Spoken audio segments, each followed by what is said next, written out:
Pleasant good afternoon to one and all. Good afternoon. Welcome to this episode, this edition of Speaking Out, Exposing Corruption, Incompetence. Sometimes you get the gremlins, some technical issues and so on. So I understand that maybe the introduction song, the theme song wasn't being played. You couldn't hear it. Well, it was being played at my end. I don't know what really went wrong. So if you can hear me, just let me know that you can hear me. I don't want to be speaking to myself. If you can hear me, let me know that you can hear me, and we are going to proceed. Good afternoon, one and all. Today is Monday, the 7th day of April 2025. Welcome to this episode. Normally it is on the morning. I'm going to let you know a little while why we have to come this afternoon. I'm checking to see if there's any indication that you can hear me. Loud and clear. Yes. Thank you very much. Thank you very much, student. You said loud and clear. You heard me loud and clear? That is what I wanted to hear. So, yes, here we are. Today, Monday, the 7th day of April in the year 2025. It's just after 4 in the afternoon. And as I said, I will let you know in a short while we have to reschedule, why the timing was rescheduled. You're accustomed to 11 o'clock in the morning. Many of you would have reached out to me to find out what's going on. You're not seeing anything. Yeah, I had some engagement, and I'm going to let you know. But this afternoon, another beautiful day that the Lord has made. Let's rejoice and be glad in it. Let's give praise and thanks to being in the land of the living. Many people would not have been this fortunate. This program was scheduled at 4 o'clock. And again, I got to wrap some of these students, I think we are too lenient. Us teachers are too lenient. Because yesterday, I made sure that it was posted on the Facebook page, both Speaking Out and my personal page, that we are going to be, the class will be held at 4 o'clock this afternoon. And I put it in bold. Please note the change in time.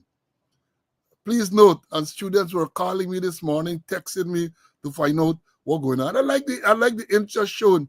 But as I've said to you over and over, make sure that you follow the page. And in terms of YouTube, subscribe to the channel, hit the notification, that little bell at the bottom, and you're going to get notification when anything is posted on the channel. If you're a Facebooker, you just follow the page, Speaking Out, Exposing Corruption, Incompetence on Facebook.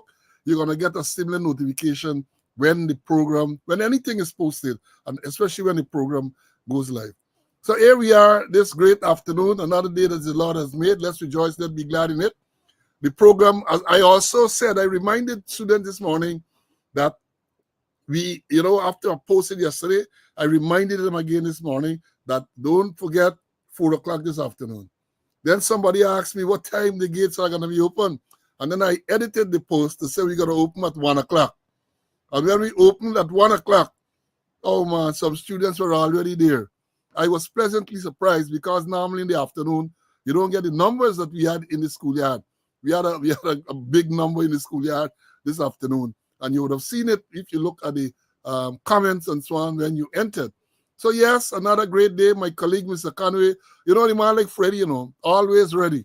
So whether it's morning, whether it's noon, whether it's night, I call and CC, I say CC, we have some issues. I can't be here at a particular time. CC is always ready to come and to impart the knowledge and so on. As is customary, what we're going to do, we're going to run through the roll call. We're going to make some announcements, and we have a lot to tell you. You know, this weekend just passed was a very hectic, hot weekend in Guyana, and you all know what talking about. So I'm going to deal with those issues. We're going to analyze those things, and we're going to dissect some statements that are made. Bring you the credible, valuable information. That is what we aim to do. So share the live. I forgot to tell you, especially this afternoon, because a lot of people, as I've indicated, will be caught. They don't know that the program is on. They're not subscribing to the channel. Let me tell you this. When I run the analytics on this channel, speaking out, exposing corruption, incompetence, it's going to surprise a lot. Some of the regulars who are here every day, every program, they unsubscribe to the channel. I can see that. I can see that they have not subscribed. So I encourage you to subscribe. And when you subscribe, you allow the channel to grow. When you thumbs up and you come and watch, we are here now almost 900, 41 thumbs up. Not good enough. When you come on, when the program starts, you give me thumbs up. That's all we asking. And now again, well, we also ask you to make a contribution whenever you can. Let me run the roll call. First person in at exactly 1 o'clock this afternoon. Karen. Then we had Sean. Well, all these people came in at 1, you know. Several persons came in at 1. Karen, Sean, Peter, my attorney and friend, Selwyn, he came in and he said there he's looking forward to today's discussion. Aubrey from Canada, Carlton, my squad mate, was here. And then those people came in at 1, shortly after Magnell.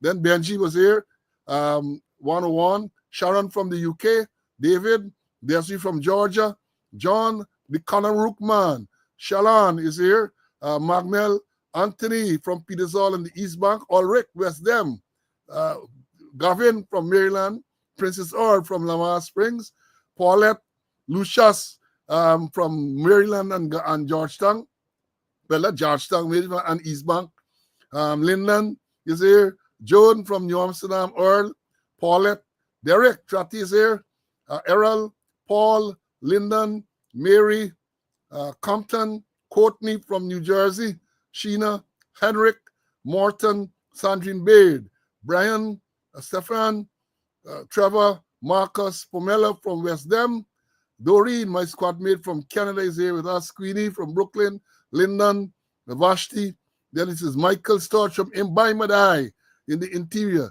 Julia, then it was Ainsworth, Mr. K is with us, Atisha, then Gordon is here, then Nicola, Neville, Vibert, Claire, Jada, Jada said, well, I can't recall seeing this. First time here, she said, first time. Marlon, Desi from Georgia. No, this is the next Desi. He's not from Georgia. Sprout is here. Sprout Seedley is here with us. Fergus, Cecile, Clifton, Pastor Smith, Rhonda, Michael Brower. Michael is here. Lyndon, Abera, Brennan, Denise, Carol, Ezla, Winston, Phil, Vanessa, Marvin. Then it was Danny, Jacko, Desiree. Then it was Charlene, Winslow, Gloria, George, Hazel, Courtney, Travis, Dion, Kurt, Clarence, Marcus, Gavin, Clive from the UK, Albert 0892, Rosalind, Felicia, Walterine, Kevin, Dion, TK is here with us, 93135. The African Queen is back in class. Good to see that. Then it was Shamil. Can't recall this student before. Welcome. Maxwell, 11704. Emerson, Dylan, Barled. You dropped down the line by Barled, came in at 224. You can tell us what caused you to be so late in the schoolyard. Harold, Charles, BX. He says he's watching from Annandale on the East Coast. Forbes, Rhonda, then I'm still in the house. Sandra, Bonita, Brenda, Terrence from Canada, Grace, Nigel, Lorna is here. Keith from Barbados, Lester, Mark, Michael, Linton, then it is Hazel, Wayne from the UK, Vibert from the East Bank, Umi is here with us, Jean, Father Masha, Carol, Compton, Vibart 7464 Smith is here. Then it was Marlin, Marva, Diona Ryan is here with us. Vernon, Neville, Heather is here. Ruby, can't recall seeing Ruby before. Grantley, Melville, Barbara, Cranston, Leon, Alistair, Paulette, Tessa, Angela, John, another John, was 2 Johns are here. Simoa, Henry, Tessa, Denzel, Chilo is here. Denise, Bray, Clay, Deborah, Carl, then it is Dexter, Pauline, Barbara, Mortimer, Morty, welcome. Michelle, Verlin, Mark, Vivian, Linden, Rickford, Francis Keith from Melanie Damashana, Aubrey, hope you enjoyed your vacation. Dion, Claude, then it was Orville, Marcia, Dwayne, Farina, Anthony, Dennis, R. Crawford is here with us. Carlisle, Sidmon, can recall seeing that student too from Nashville, Tennessee. Welcome. Latifia, original black man is here. Marcus, Marceline, Carl, Gail, Han, Ulrich, Leroy, the last man in the schoolyard. And then when the doors were open, we had Edward back in the number 1 position, Wills, then it was Abu from Essequibo Coast, Novella, and the list goes on and on. Joy Prince, Colvis, Lorelli, Faye, and the students are here. Students are here. Even though it's an afternoon, the students are here in the classroom. Now, let me make some announcements, and then we're going to dive. I told you we have a lot to tell you this afternoon. Announcements, first of all, remind us that we're still in the Lenten period, you know, for the Christian brothers and sisters observing Lent, still in the Lenten period. I think Good Friday is the 18th, which is next Friday. And I'll keep you ready. This is the election year in Guyana, and a lot of craziness. You could see it already, and it's going to get more intense, I believe. The date has not been announced. The campaigns have not started officially, even though the PPP seems to have started a campaign. There's some worrying signs ahead. We're going to discuss it a little later. Then to say to you, you know, the sad announcements, the one that I want to tell you all about is, again, fatal accident. Some woman crushed at Lusignan on the east coast of Demerara. Some truck crushed her, right? Crushed her. Truck ran over and crushed her. Then the people in Myanmar, we told you when we spoke last was Wednesday, the death toll then was 2,700. The death toll has climbed to over 3,500 now. So our sympathy to those people. And I want to remind you that today marks the 390th day since Sergeant Vaughn, Police Sergeant Alex Vaughn, was shot and killed. He was shot and killed on the 12th of March, 2024. Up to now, apart from the initial release from the police, we ain't hearing nothing. Remember the original thing? They say he was accidentally shot by one of his colleagues. 3 bullets. That's what the postmortem said. Can't hear anything. And they are the people who tell you about transparency. Now, in terms of birthday greetings, let me move on to the happier announcements. Today is the birth anniversary of a squad mate of mine, Wilson Welch, he goes as now, right? Wilson Welch, he was 94, 91, I think, yeah, Welchie, enjoying today's his birthday. And then we have some belated birthday greetings. Denise Galloway, she was my secretary. She reminded me when I went to traffic there some years ago, traffic headquarters, the traffic chief. She was there as the secretary, 11341. Robbie, I think that is it. We know as Robbie. I think that is the number. Then we have a student who is normally on to Orin Newton. He had a birthday recently. Retired Assistant Superintendent Bernard Banwari had a birthday recently too as well. There's the fish. We used to call him the fisherman, because when we had the initiation and he was told to go and catch a fish, within a minute or two, the man come back with a big fish out of the canal in Young Street, man. Right? So, yeah, fisherman. And what else do I need to say? We following the cricket fans. We know that we are following the cricket. And we enjoy today another good match. Mumbai Indians on the ropes. Kohli, they're going well. Yesterday, we enjoyed our boy Shorefin And cricket fans that we enjoy. I ain't picking no team. I just looking to see good cricket. Let me bring in Mr. Conway, and then we're gonna move on. Welcome, my brother. Hope you had a wonderful weekend, and you're looking forward to a productive week. Well, it was wonderful until today. No, before you continue, CC, one of the students mentioned I talk about death condolences to you because I understand that you lost a brother recently. So condolences. How could I have forgotten that? Yeah. So go ahead, CC. All right, happy to be in the land of the living to do God's work. Yes, my brother didn't make it. He died this morning after a long illness. May his soul rest in peace. And I want to say thank you to all those persons who were sending in sympathy messages to me by various means. I'll be strong. I mean, he was the only brother left, so I'm small brother now. I'm big brother, and everything. Anyway, I know that he was a good person, very wonderful person, a family man, and may his soul rest in peace. Yes, we join in extending condolences to you on the passing of your brother. I mean, you said he was ailing for some time, but nevertheless, you always try to you hold out expectation that the person is going to pull through. So, but God is in charge. God is in charge, and all will be well.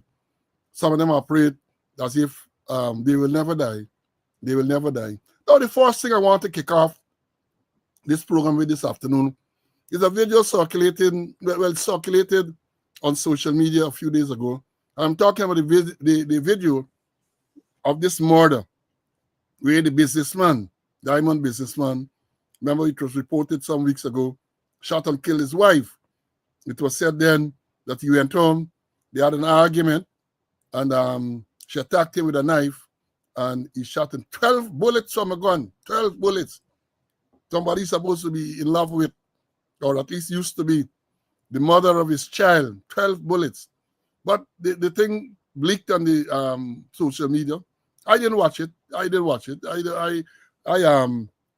don't think it would have been worth the while to watch because I maintain that 12 bullets, we can't be self-defense. And the question would be, what was the motive of those who released that video? God, the video had to have been released by somebody that's supposed to be evidence. And they released the video. And I believe, that is my view, that the video was released to fit into this narrative that this man was defending himself when he shot his reputed wife 12 times. I believe that was the purpose of the release of that video, to fit in to that narrative.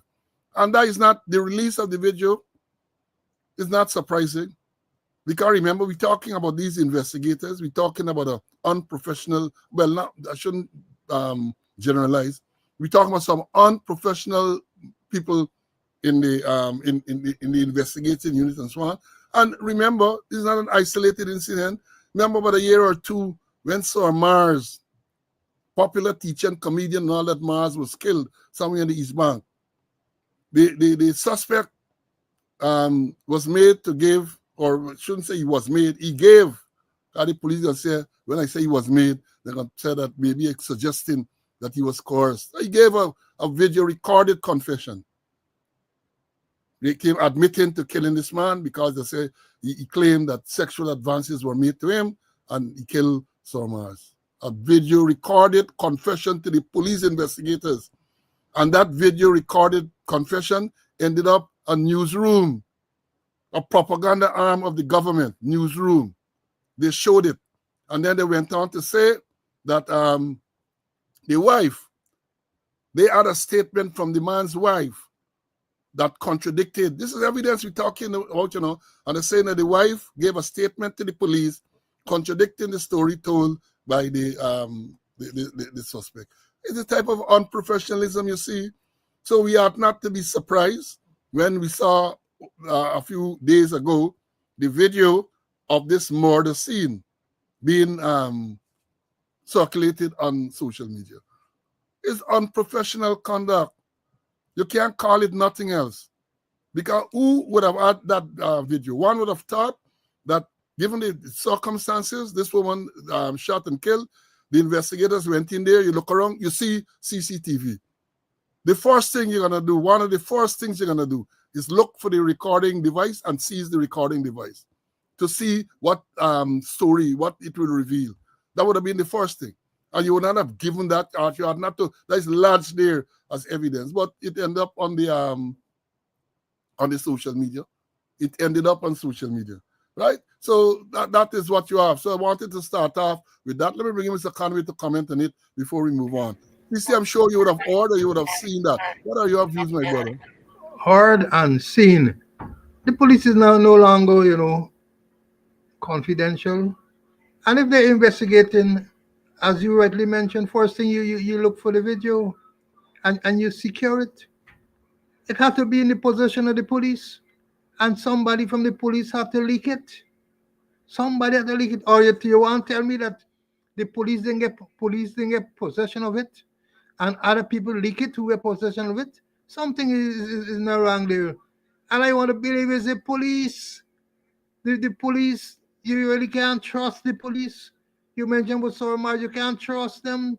Just like the other day, with Coke disappear or a switch at the Roundville police station where it wasn't properly secure, and suddenly it was left in the CID place there when the station sergeant supposed to be there and lock it up, security in the property room where the station sergeant has the sole control of that room there.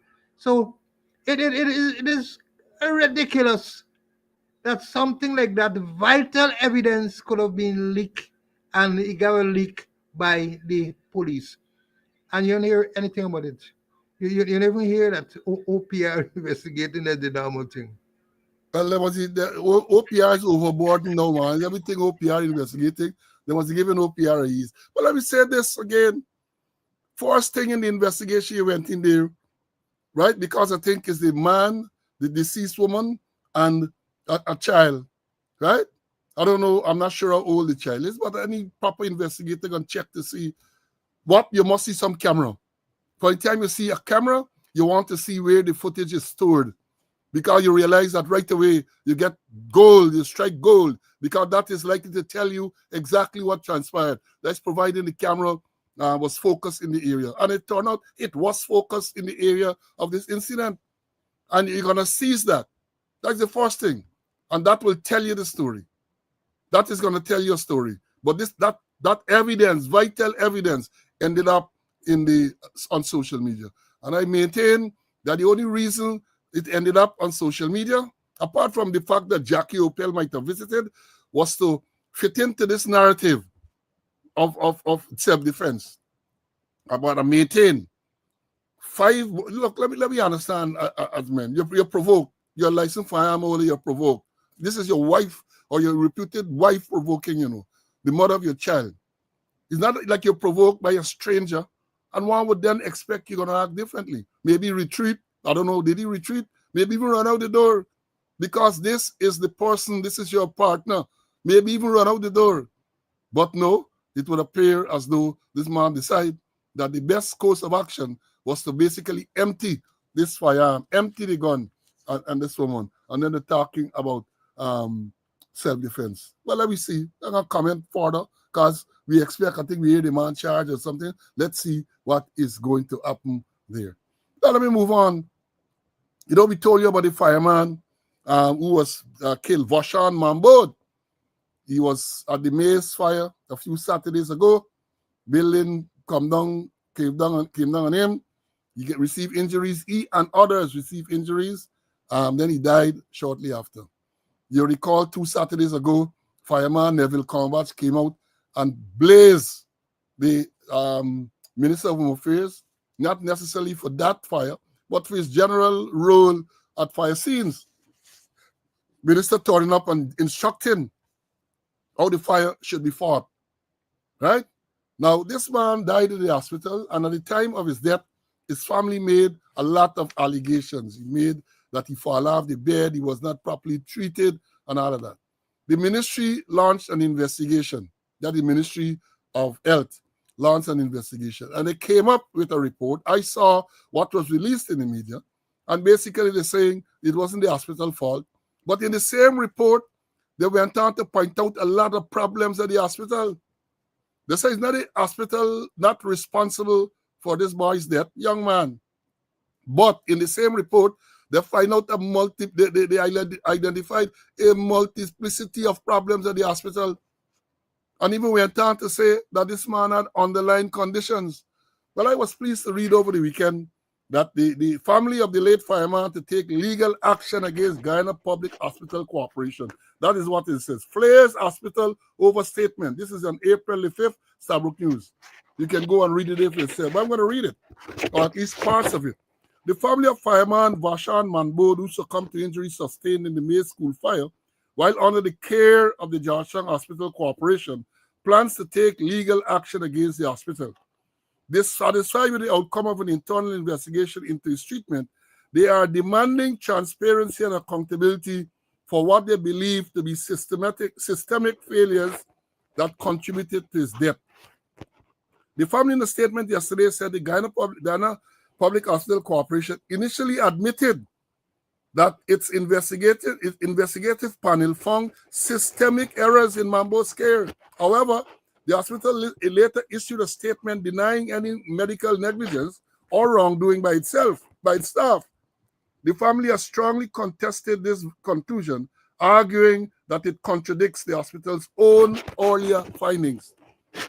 Quote, how does the GPAC reconcile the existence of systemic errors admitted by their own medical director with a conclusion of no negligence or wrongdoing? End of quote. The family asks in their statement, quote again, systemic failures that contribute to death are not benign oversight. They are actionable, remedial, and in a just society accountable. This contradiction alone renders the entire GPAC press statement disingenuous and misleading. End of quote, the statement said. The family is demanding clarity on the specific, quote, systemic errors identifying the probe and insist that GPAC attempts to absolve itself of responsibility raises serious ethical and legal concerns. Adding that the family's distress, GPAC suggested that Mambo's death was not solely due to his injuries, but also linked to an alleged underlying chronic disease. They suddenly find this man had underlying chronic disease. The family has formally rejected this claim, stating that there was no documented history of any chronic illness in his medical records prior to his hospitalization. Quote, at what point did the hospital diagnose or treat this chronic disease? It now referenced posthumously, they ask. Why is it mentioned only now in a public statement clearly aimed at mitigating liability? The family also condemned GPAC for publicly releasing preliminary autopsy conclusion before issuing a final medical certificate of cause of death. The family argued that this violates medical confidentiality and the Code of Ethics Regulation 2008 under the Medical Practitioners Act 2022, which states that a medical practitioner must keep patients' information confidential even after death. Then I said no such consent. No such consent was given. No such communication was made with the family of Vishan Manbod, the family stated. There was no legal obligation, no public health emergency, and no moral justification for GPAC to publish autopsy conclusion that had not yet been finalized, particularly while the family remained uninformed and excluded regarding the findings of the investigative report. They have described this disclosure as a strategic act of deflection intended to shift public perception while obstructing the pursuit of justice. The young man's family had also raised concern about the medical care Mambood received. The family is alleging that he was not provided with the critical care from the time of his admission, including delays in conducting necessary scan despite complaints of severe internal injuries. The family further alleged that he suffered an undocumented fall from his hospital bed, which they believe worsened his condition, and they were only informed of this incident by another patient, not hospital staff. The hospital has denied that he suffered a fall. Despite GPHC's stated commitment to transparency, the family said it has never received a copy of the investigative report. Instead, they were forced to learn details about the findings from the report in the media. We asked, why hasn't the investigative report been shared with the family?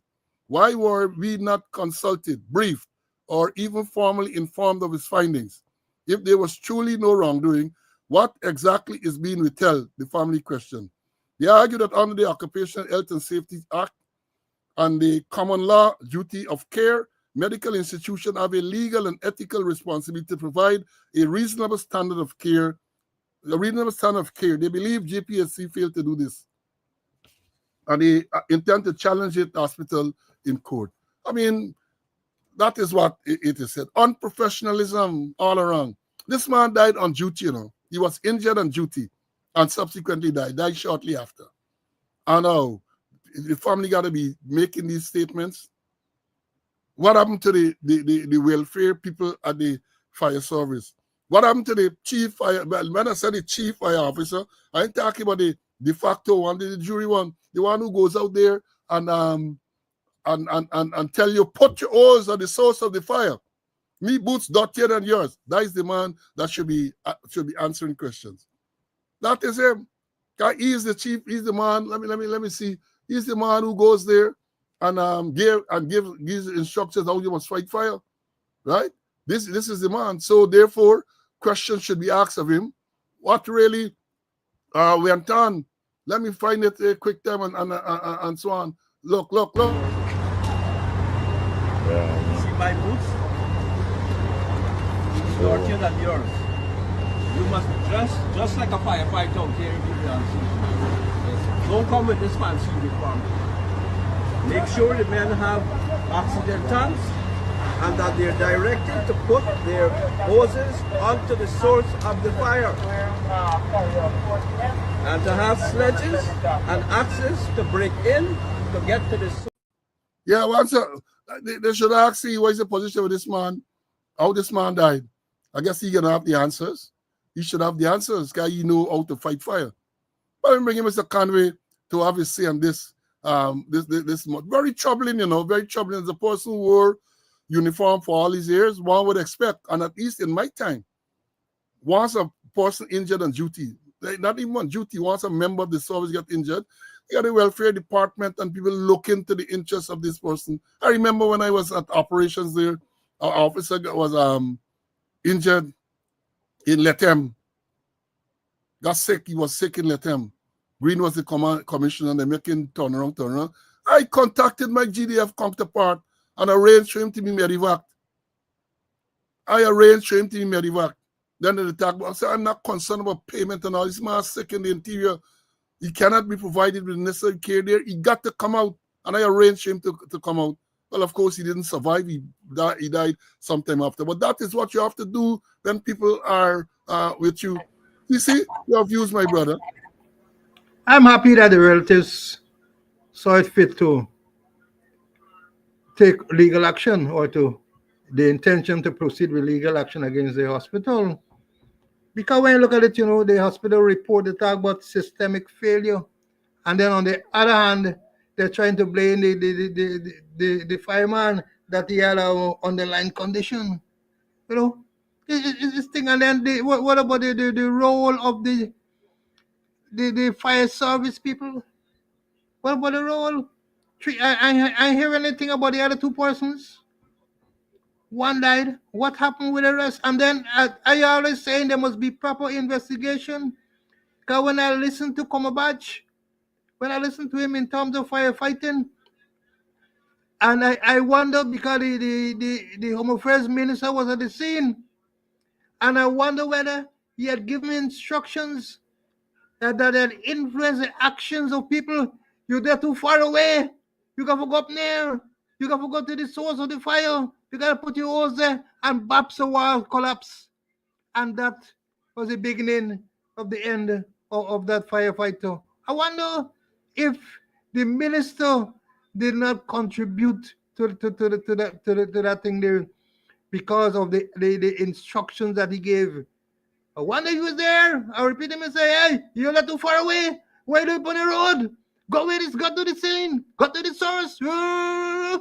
And the fireman comply and wall collapse, and that is the end of it. That needs to be properly investigated also. Well, I agree they should investigate the entirety. And this is a man who died in the line of duty, and they shouldn't just brush it under. I'm thinking he was buried. He was already buried.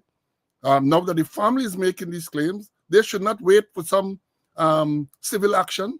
They should come have a credible, transparent investigation. Well, the whole problem is with these people, you know, credibility and transparency is they are things that are unknown to them, right?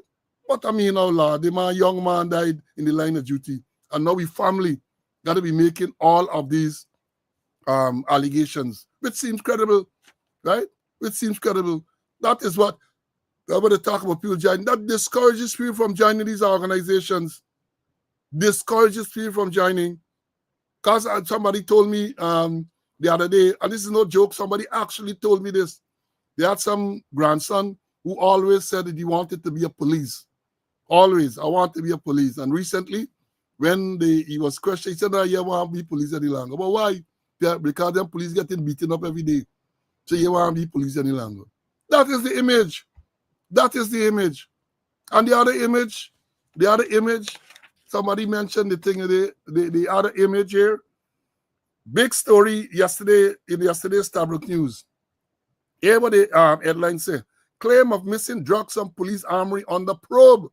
Let me read about claims of missing drugs from police armory under probe.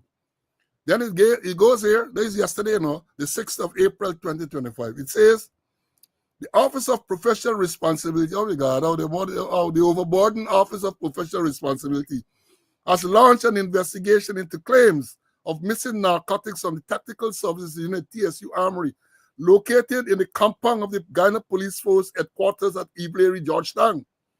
The Guyana Police Force said in a press release that it will provide an update on the investigation as soon as details are available. The press release followed queries from the media and reports circulating on social media.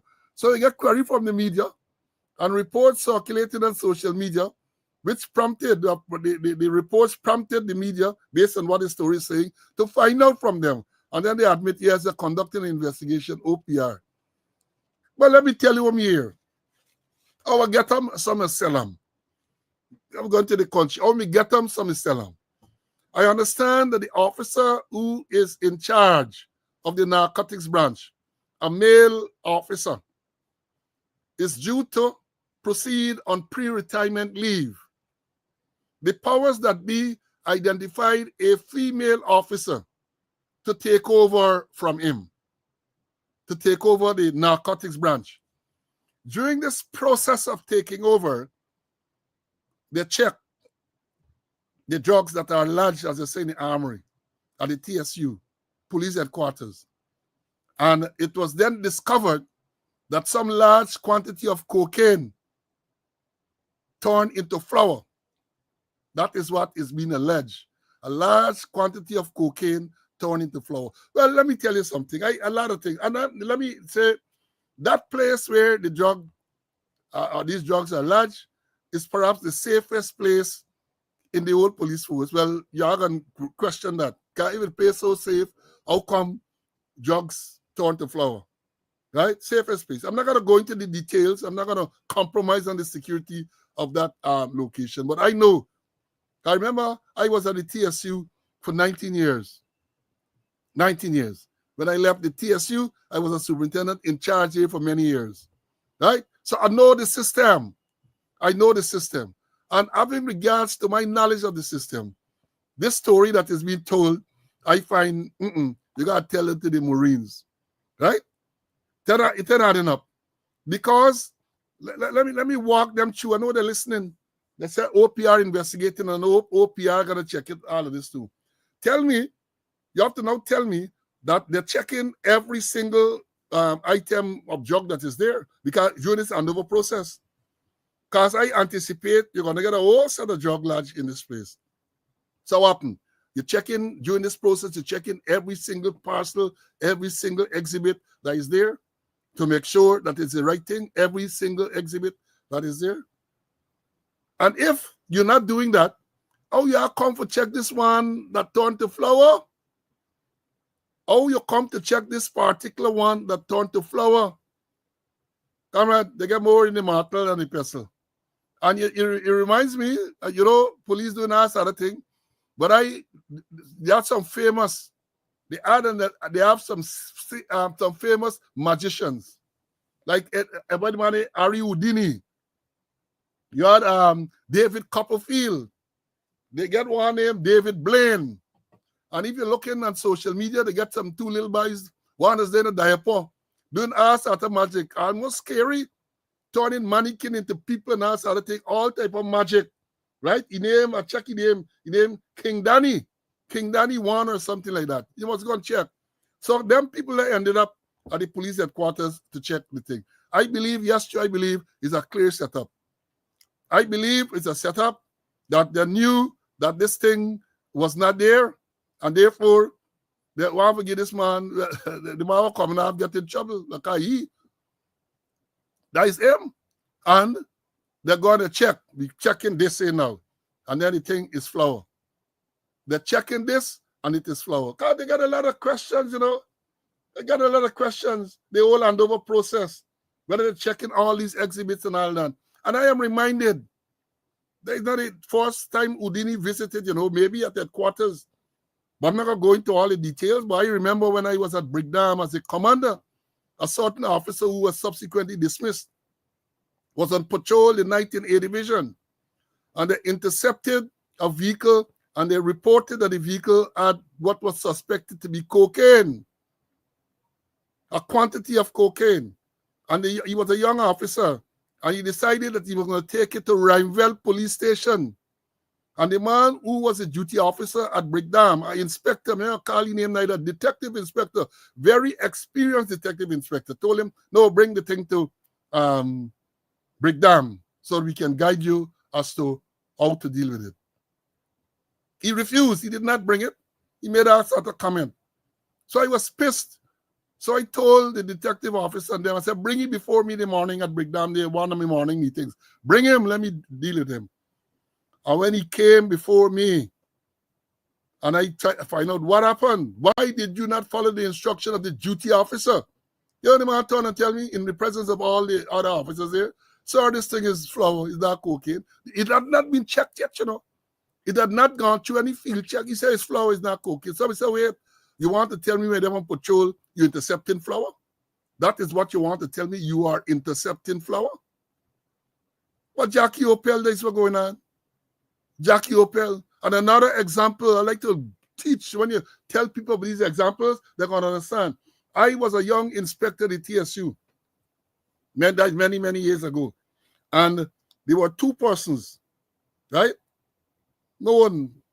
They were working in the arms room, and the arms are there handing over. The man took over the night, right? Sign up that everything all right. And as fate would have it, the same man that he took over from came to relieve him the next morning. And when the man come the next morning, the man insisted that they must check all the firearms. And of course, they find that someone missing. I never forget that. I was asked to do the preliminary investigation into the matter. And I was convinced, based on my investigation, that the firearm was missing for some time. But the man took that opportunity to clear himself. He and the man slack, it was a corporal. He lost his stripe and so on. He later died and thing. But I was convinced that the firearm had been gone for some time. And the man who handed over the evening knew that it wasn't there. Somebody came to take back over the morning. He insisted, I got to see this gun by me and sign into trouble. So that something similar, I believe, happened. This is my view, that I knew that this thing had been switched. And therefore, now in the process, they just say, "By look, let me see where this thing there. I want to see this thing." No rat don't eat, and the police rat don't eat cocaine, you know. Police rat, a man has reported to a magistrate that the police rat eat out the whole 45-gallon drum of gasoline or something. And when the gasoline missing and was questioned as to the gas, he said, rat destroy the gasoline. Yeah. So I want to know. And look, again, all of these problems. And what happened? All the people getting promoted. So what, man? Continue. Carry on smartly. Everybody. So you're going to hear OPR investigating, and then you're going to hear anything further. We're going to keep asking questions on this program. We are going to keep asking questions. In the interest, in public interest, we're going to ask. Yeah, share the life, man. Share the life. I love what I see in terms of the attendance. Share the life. Let me bring Mr. Conway to comment on this. Udini, and David Blaine and David Copperfield. Go ahead, CC. Go ahead. Paul, I remember a song, Johnny Nash. There are more questions than answers. And the more I find out, the less I know. So many questions there, that's did the thing go in there as cocaine and it turned flour? Or it went in there as flour? And then when you look at the security, I know the system was that no one man ain't getting in there. And I know one person get locked. They get different locks for that place, and several persons will go in at the same time. Is it that they took it out to go to court, and when they brought it back, they switch, and then they brought it back? So many questions, and last but not least, I'm surprised they didn't say it was destroyed by rodents. But you make a valid point, I want to know the same thing too. Was this this exhibit in the court?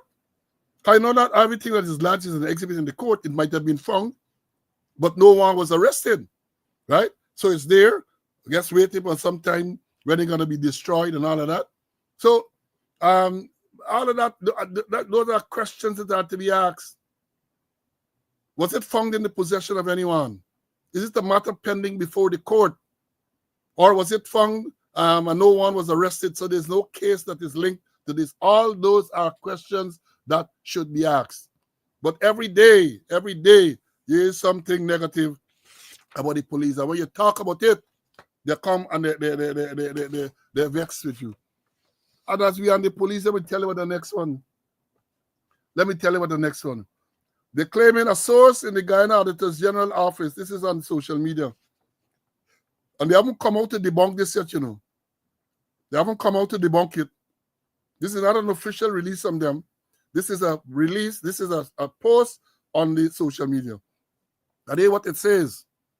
Guyana Auditor General discovered 107 million fraud at the Guyana Police Force Finance Office. A source in the Guyana's Auditor's General Office has disclosed that the Accountant General's Office has discovered a massive fraud scheme involving hundreds of millions of dollars. The source said that one of the fraud operations originated in line item 6255, which says maintenance and of other infrastructure in the Guyana Police Force budget. The source said that the AG's office discovered that checks were cut in the name of and split between 4 senior officers of the force whose names were provided. The AG source confirmed that after the state auditors discovered the fraud in January 2025, the senior officers repaid the full sum that was embezzled. The total sum of money was stolen is $107,490,794. Buddy, this thing is specific. Well, Butas is gone then, Umi. Butas is gone by then. Butas was started since October last year. So I think Butas is others, 4. And what is instructive in this thing? They talk about the line item that this money is stolen from. Line item 6255, which is maintenance of infrastructure, something like that.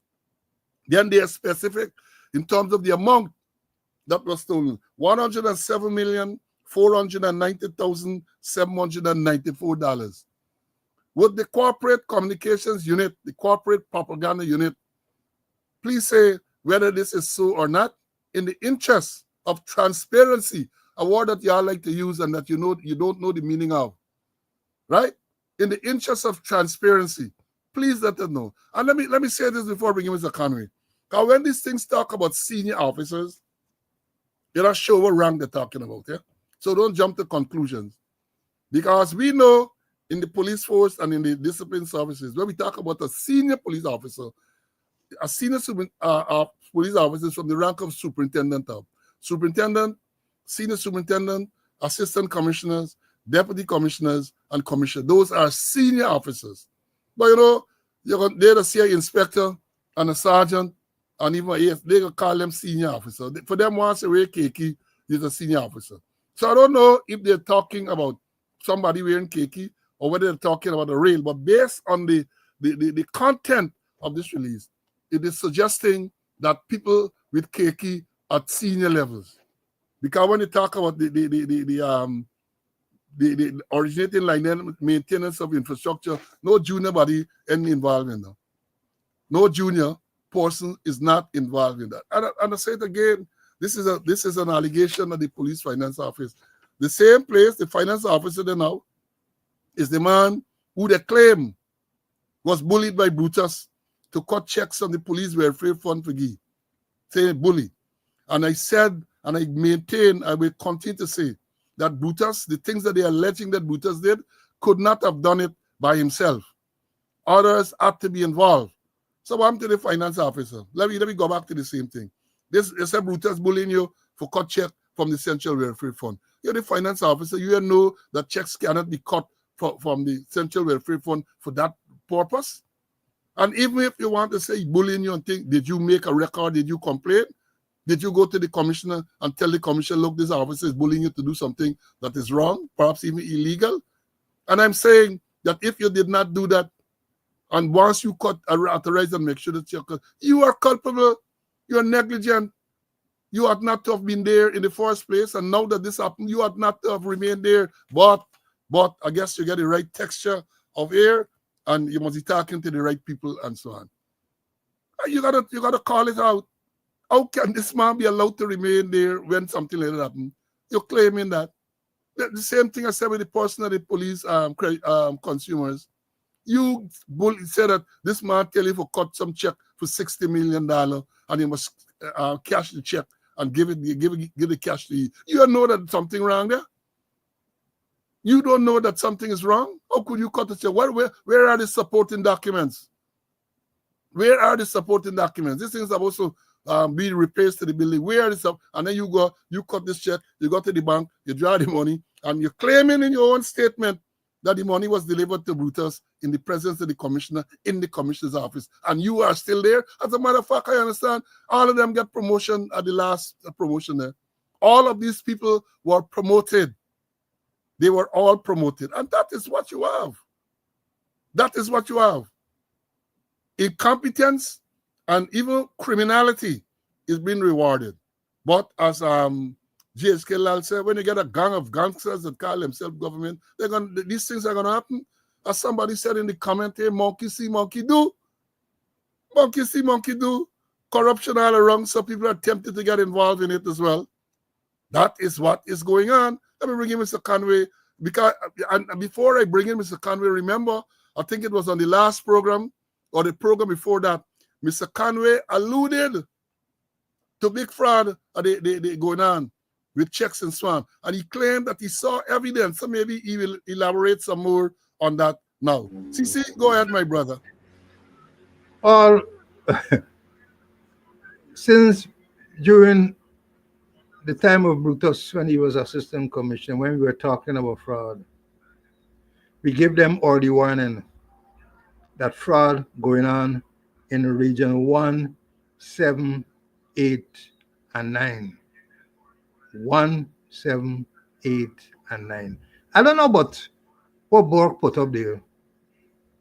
Perhaps maybe there's another fraud, but this one we're talking about here is where the ranks from region 1, 7, 8, and 9, and more so region 1. They put up what you call for traveling and subsistence to show accounts put up that they went into certain location in the district where they had to overnight, they had to work on the camp condition, and they had to hire boats and they had to hire vehicles to do the work. and they make out accounts where they inflated the amount. And then we understand the divisions putting in their own account, and finance office putting in their own account.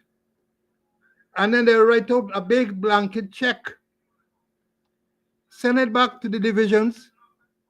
The divisional commander will endorse the check, and the finance man there will cash it, stating various amounts. The ranks who went on a duty, who submitted the account, they're not paying the full account because they're saying a certain amount has got to go to the police welfare fund. So when the checks return over the blanket amount, and they're talking about millions and millions of dollars, the ranks get a little, the divisional people get a little, and finance office get their amount. I understand recently the confirmed squatter get word of it, and he called a certain senior officer from Region 1 and say, hey, make it right. And I can tell you, Paul, with labor speed, with breakneck speed, they hire a boat, a speedboat, went to Aquario police station, and where they get spreadsheets with names of persons and amount next to the names, and ask them to sign, and the ranks ain't get no money. You know when you pay out, you got paid with a disbursement receipt. No disbursement receipt, just a spreadsheet, like a rough sheet, person number, rack name, and the amount of money. And let me tell you some amount of money: $480,000 to corporal, $200,000 corporal, $500,000 to constable, station sergeant $420,000, inspectors $400,000, a superintendent $900,000, a deputy super $180,000, a sergeant $200,000, and them and done there. 63 names attached to the list, and they're bullying them. Sign, come sign A, sign A. Some get a little money, someone get none. They say you gotta sign. It happened at Aquario. It happened at Mabarumo. It happened at Port Kaitumo. It happened at Matthews. And understand it happening all over the place. Region 1 has taken the gold medal. And let me give them some added information. I made some right down here. Let us check this check. C35858. C3589858. C3452838. C34898. And some other checks. 10-326986, $1.5 million. 10-340678, $950,000. 10-340638, $970. 10-340706, $960. 10-340, $677, $960,000. That is what they're doing. Get people to sign. Some get money, some get money, and they bully them. And where the people didn't sign, a very senior officer signed for them, make the signature look like them. So the thing is going on, particularly Region 1 has taken the gold medal. Region 7 get the silver. The other two regions, 8 and 9, they just, nothing much. And I could talk because I was commander for Region 1, 7, 8, and 9 at the same time. Now they get 4 different commandos, 4 different deputies, and the fraud going on, and they're covering up now. Tremendous covering up, particularly Region 1. They get wrong, they sign A, and that is what's going on in the spreadsheet. Nothing recorded in the collector's cash book statement, nothing recorded in the disbursement receipt. And that is going on as we speak. It is going on. They're getting to stations and forcing people and bullying them that they got to sign so that we can correct the situation. That is what is happening in the interior. Region 1, 7, 8, and 9. And I say Region 1 has taken the gold medal. And you know who is in command of Region 1. I will not call the name. Well, I just want you to clarify that these check numbers, the checks you're talking about, are Bank of Guyana checks, are they not? Yeah, Bank of Guyana checks and checks that were cash. Bank of Guyana check cash in the sums that mentioned. Well, one more y'all want. Y'all we presenting the thing to you. We give the check number and all this stuff. If you couldn't write it down, you can go back and look at this program. The numbers are called, the check numbers. The amount is mentioned as well. What more you want? What more you want? We doing your work for you. What more do you want? As I said, thief is a lot of, let me call it like Guyanese, you know. They're saying fraud, and it's thief the thief in government money. It's thief the thief in government money. That is what is being alleged. And again, I say, when allegations of this nature are made, any responsible government or authority will make sure that the proper investigation is done. But this government, when allegations of corruption were made some time ago, the vice president, the president, all them will tell you, bring the evidence. Bring the evidence. Well, we're giving you some of the evidence here now. Not physically, but we're telling you enough that you can work on. But as I've said before, when allegations are made, you can't ask the person who's making the allegation to bring the evidence. You have got to go and conduct a proper investigation to find the evidence. To find the evidence. And these are criminal acts we're talking about. Criminal acts committed allegedly by members of the police force, senior members of the police force. Senior members. And let's wait to see what is going to happen, because we're going to continue talking about it. We're going to continue to talk about it, because as somebody, the students are saying, taxpayers' money. It's taxpayers' money the thief in. And here, let me tell you something with these things that based on Mr. Conway said. I'll tell you how about the rank. You know them constables and things, they're licking down the constables and so on. Yeah, we don't tolerate corruption at no level. But as we say, monkey see, monkey do. You think them little by a little girl at the bottom and see what's going on? It's a hustling environment. And that is the unfortunate thing, because I will say again, they have lots and lots of honest, hardworking, dedicated police ranks. Not for them. Hardworking, come to work, do the job professionally. But oh God, they are under tremendous pressure, because when you're in a location and everybody taking, it's difficult. You have to have proper moral anchor, not to fall in line and cover down and take to. But we understand it. You have to be strong. And that has to do with your upbringing. Come on, yeah, share the life. This thing getting sweet. I see the numbers looking nice. But continue to share. Because we get more to talk about. We have more to talk about. Now, one of the things I want to tell you all quickly, then we're going to move on. You know, today, April 7th, I know if many of you realize it, but let me read what it was said. This is since the 30th, right? Let me make sure I get it. The 30th of March, it was reported, many of you might have missed it, automated speed ticketing system from Monday. That's today, right? It goes on, and this is a statement attributed to the president. The government of Guyana will introduce an automated speed ticketing system on Monday, April 7, 2025, as part of a Safe Road Intelligence System project. A post today on President Irfan Ali's Facebook page said that the cutting-edge initiative, developed in collaboration with the Guyana Police Force and the National Data Management Authority, uses advanced speed camera and radar speed signs connected to cloud-based infrastructure to detect and ticket speeding violations.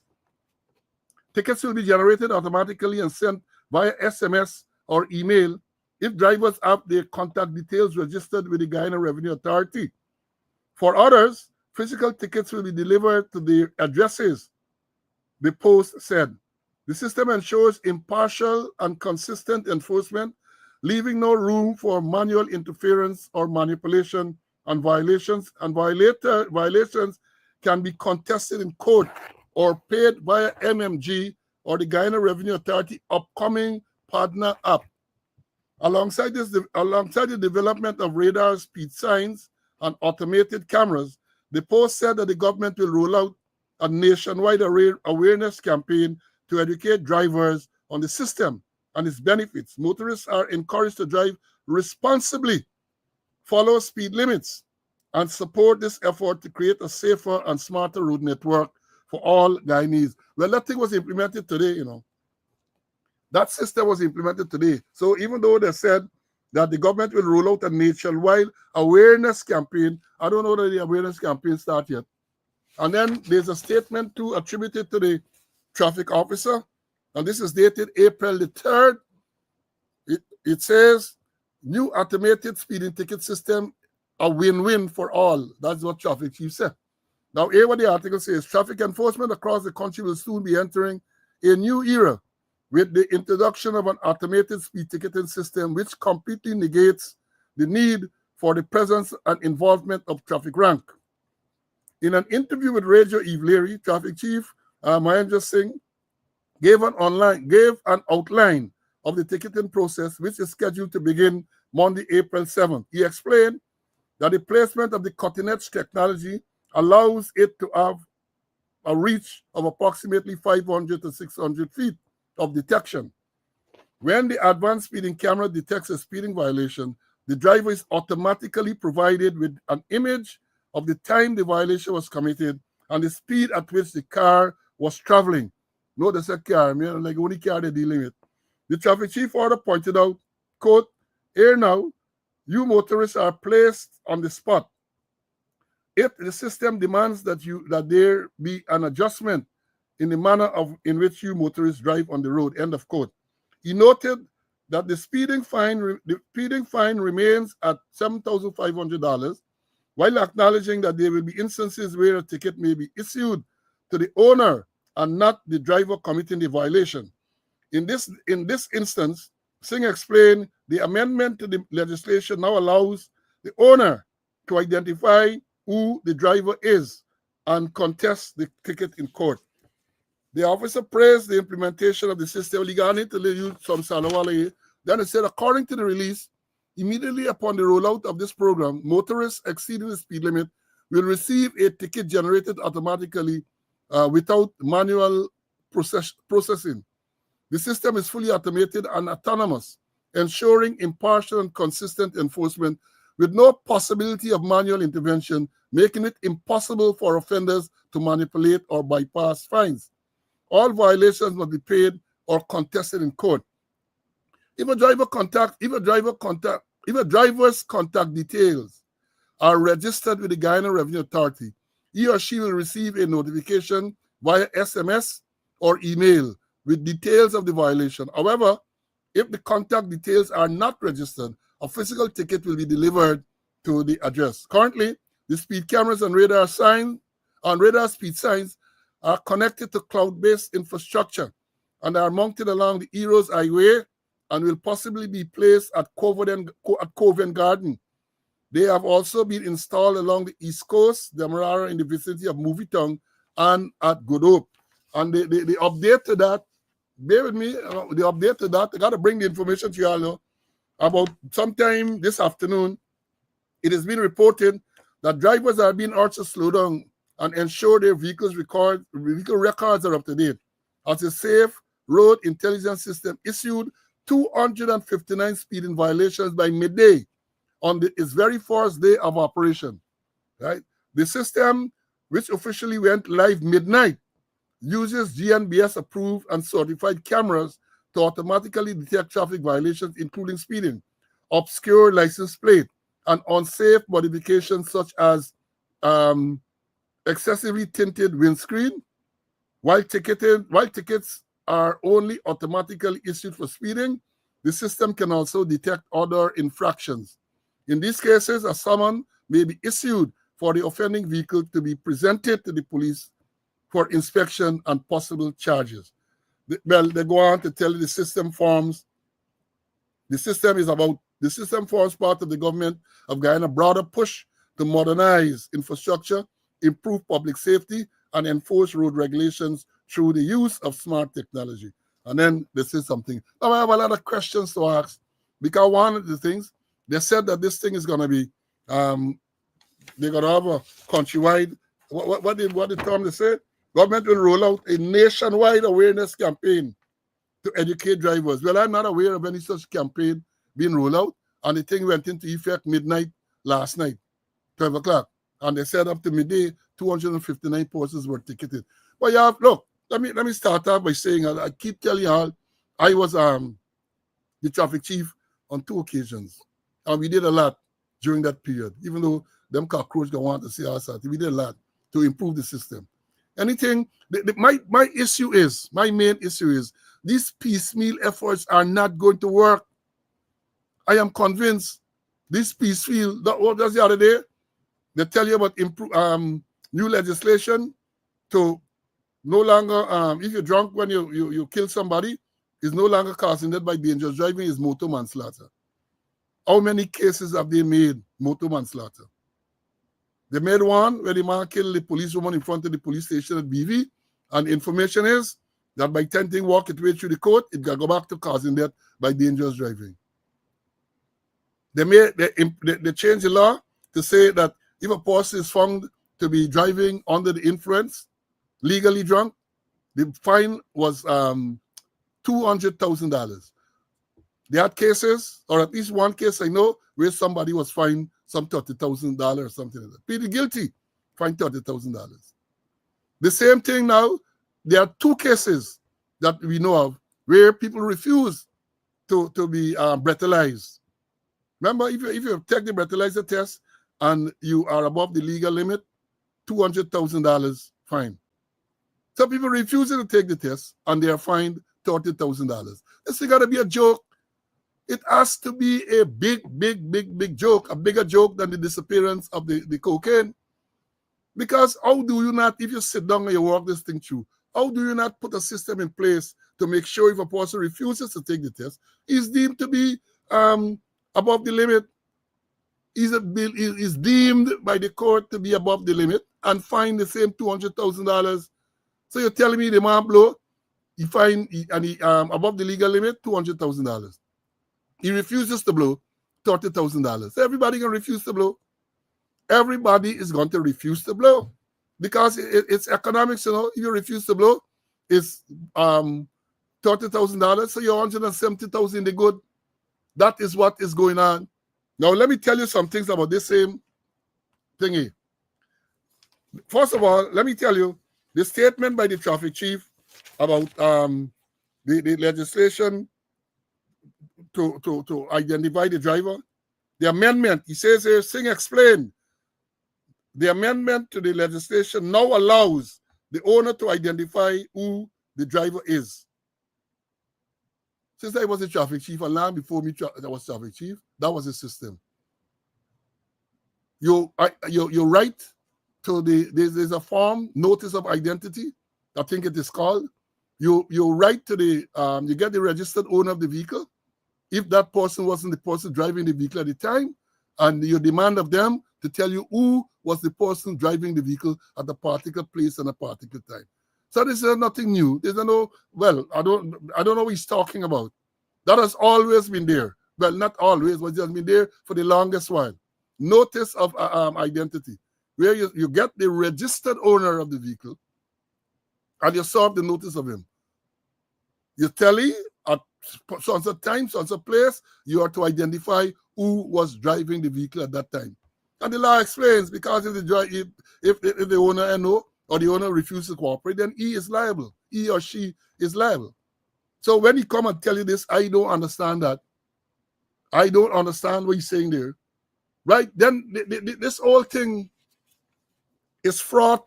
Well, let me say this. Let me give them the benefit. They have not educated the public, including me. So some of the things they're saying in this release and making no sense to me. Because the cameras are there, 500 to 600 feet. The camera takes out identifies the person speeding. I have a suspicion that you can't identify who driving. You identify the vehicle by the registration number and all of that. So how do you link who was driving to who owns the vehicle? How you can identify the driver? So who you're sending this ticket to? And then they tell you that if the person, they're going to send it SMS. Look, let me say this, man. This thing perhaps not been carefully thought out. Perhaps it's not been properly explained to the general public. Because when that camera takes out, let me say this, I move around New York, I think I'm fairly familiar. When you have a camera ticket, right? I remember years ago I got a camera ticket in New York. when you see the ticket, where the light was red and where your vehicle was in relation to when the light changed red and the number of the vehicle and all this type of thing, it's difficult for you to go and contest it because the thing is clear, right? But the thing is the registered owner. They have the VIN number and all that. They send it to the registered owner of the vehicle. They may concern who was driving at the time. Is the registered owner is culpable. And I should tell you too, that's one thing to tell you, because in New York and some other places in the States, that doesn't go as a demerit point, because again, the car, they can't identify who was driving. They can't identify who was driving, so it doesn't go towards any demerit points on a ticket. But the owner, the registered owner of the vehicle, is held liable. The registered owner. So a lot of things they talk about here, and really and adding up, a lot of things that adding up. And again, I say, perhaps it's because even though they promise to inform and get general information, they have not done so. So they implemented this thing from this morning, and they talk about contesting. Do they have courts, traffic ticket, courts to deal with traffic tickets? And let me tell you this. Forget about the part that where the ticket is being issued. There's only one part. They have other parts as well in the whole process. How this thing meet into the court if a person wants to contest. That's we got to explain to how it meet in the court. Because a traffic ticket is usually a conditional summons. It says to you that if you agree that you did commit the act, then you're going to pay the fine someplace. Stick a pin. Because when you pay the fine, you have to have a system which says that the fine has been paid. And if you don't pay the fine within the prescribed time, then the system too makes sure it kicks in and the matter goes before the magistrate. It's an integrated system. So they come and they tell you all this piece thing. I don't even think they understand what they're saying. They don't. You issue the ticket, automatic ticket. The man decide he ain't paying. What happens? How you gonna know? And again, I say you're sending it to the registered owner, because that's the only information you can have. You can have information on who was the driver, and the registered owner is not always the driver. What happened to taxis? What happened to government vehicles? What happened to vehicles involved belonging to corporations and all that? These vehicles are owned by the corporation, they're owned by the police, they're owned by the GDF. So if these vehicles, unless you're saying they are immune, so when these vehicles speed and the thing's sending, because remember you said this thing is automated, they ain't gonna know what is police vehicle, from where is government vehicle, from where is some vehicle owned by some organization. So the ticket gone. Where is it going? Where will the ticket go? Conrad, let me tell you something. People got to sit down and think these things through properly, yeah? Think these things through properly. Let me bring in Mr. Conway. I had a lot about today. I have something more to say anyway. Let me bring Mr. Conway. See, I'm sure you would have read this thing, man. What are your views on this whole thing? Total nonsense. This thing wasn't properly started out, And we said before, in dealing with the traffic situation, the man said there's no silver bullet. There's no one-shot solution. It needs a holistic approach. Now they talk about the traffic ticket system, and you rightly say, what amended legislation the traffic chief is talking about? What has been amended? And they're sending tickets. You mentioned what made government vehicles? What happened government vehicles? Where are you going to send a ticket to? And let me read the law. I like read my law, Paul. And let me read the law here with the law said. Under the heading, duty to give name and address to stop and power to arrest in certain cases. Section 43(1).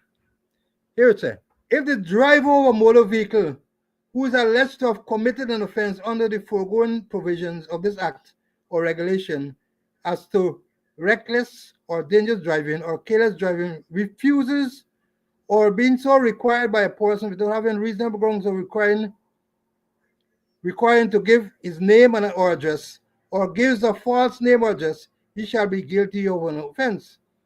Any member of the force may arrest. Now, let me get this other one. So, Section 44.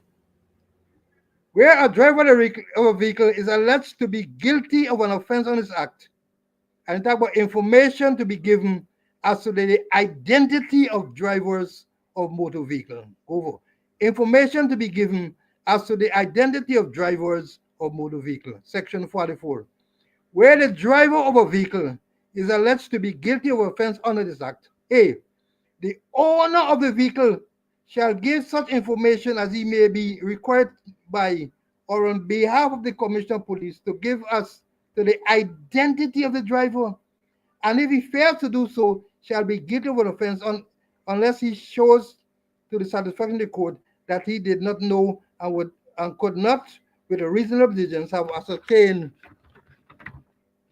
who the driver was. And B, any other person shall, if required as aforesaid, give any information which it is his power to give and which may lead to the identification of the driver, and if he fails to do so, he shall be guilty of an offense.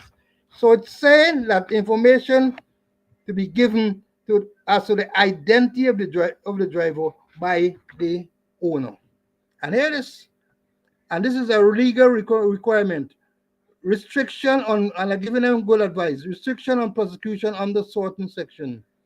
Where a person is prosecuted for an offense under any of the provision of this act, relating respectively to the maximum speed at which a vehicle may be driven, to reckless or dangerous driving, and to careless driving, he shall not be convicted unless either A, he was served at the time of the offense was committed, he was warned at the time of the offense was committed that the question of prosecuting him for an offense under the one or other of the provisions aforesaid would be taken into consideration, or within 14 days of the offense, a summons of the offense was served on him, or C, within the said 14 days, a notice of intended prosecution specifying the nature of the alleged offense and the time and place where it is alleged to have been committed, and served or sent by registered post to him or the owner of the vehicle at the time of the commission of the offense. So this last one is saying that either you warn the person at the time of the offense committed. 2, that within 14 days you summons he. And 3, within the same 14 days you serve a notice of intended prosecution.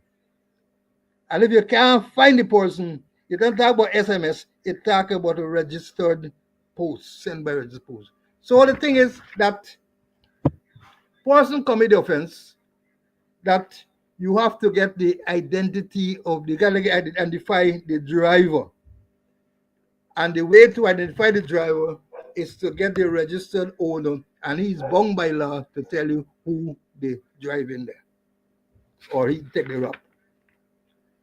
And in terms of restrictions, 14 days, within 14 days from the offense, the person must be summoned.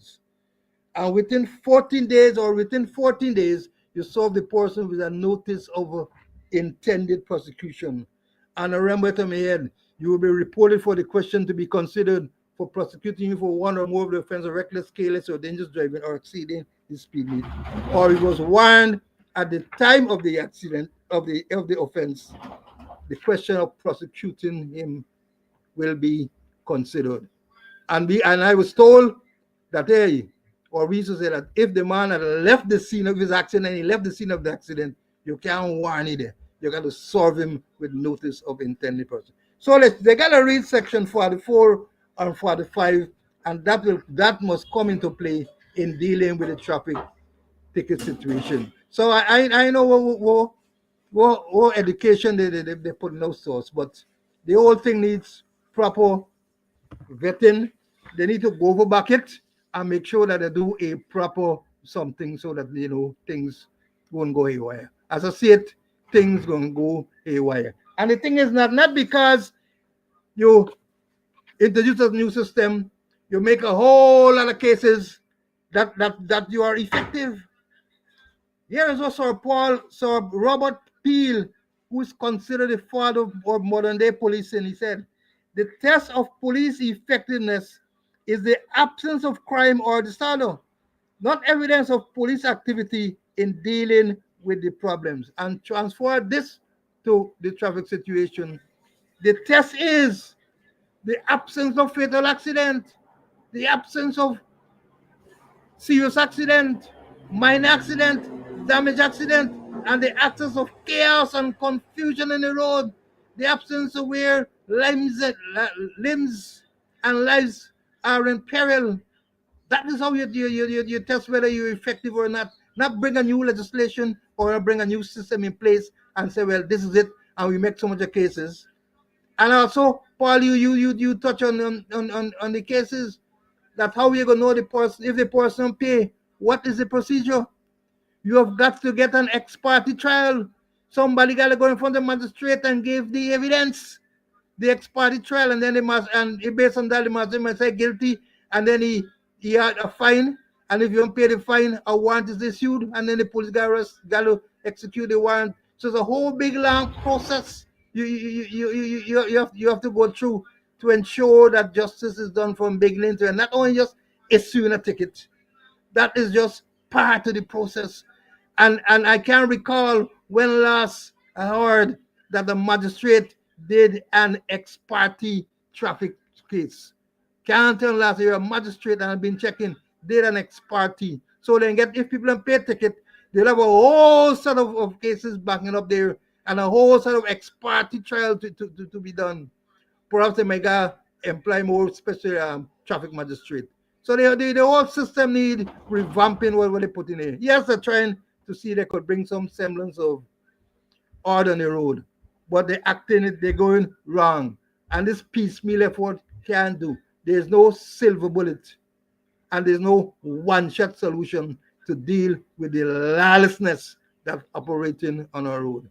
And another day, I'm going to talk a little more about the C, the corruption, the elephant in the room or the jaguar in the room. That is what they need to address.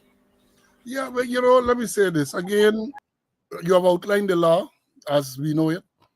The traffic chief talk about amendment. So if the law has now been changed, as I said, they're gonna let people know the statement made by the president is alleged to have made this statement.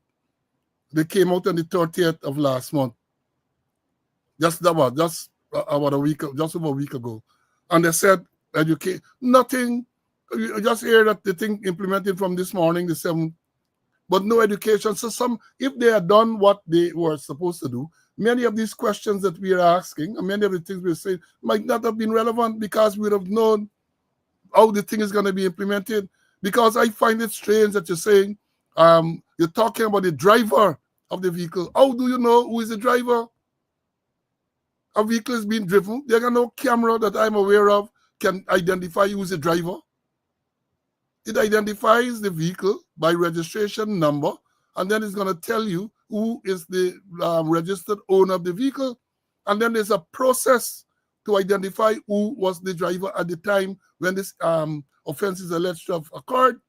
But if you jump now and you go straight to driver, and if you're going to talk about driver, want the police vehicle, want to all government vehicles, to the matter, want to the vehicles belonging to the banks, to these organizations.